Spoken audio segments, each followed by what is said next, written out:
Hey you guys, Joey here with Joe's RV Tech DIY. Today we're doing a winterized job on an Airstream Travel trailer. It's a newer one. I'm going to show you guys a tool that I use on these water heaters sometimes. Makes it a little easier. This little black tool I got installed here.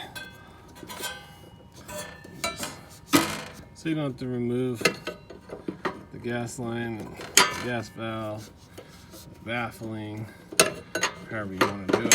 I don't recommend doing any of that. I recommend hiring a professional or buying this tool.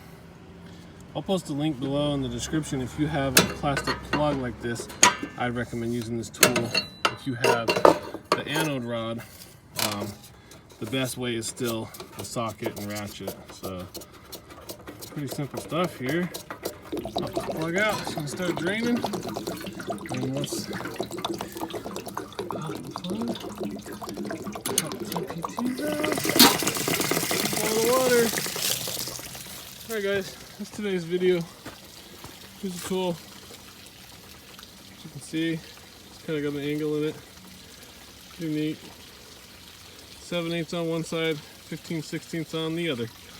So, until next time, thanks for watching. Be sure to subscribe if you haven't subscribed already. And if you're interested in this product, I'll post a link to it below in the description. Talk to you later. Safe travels.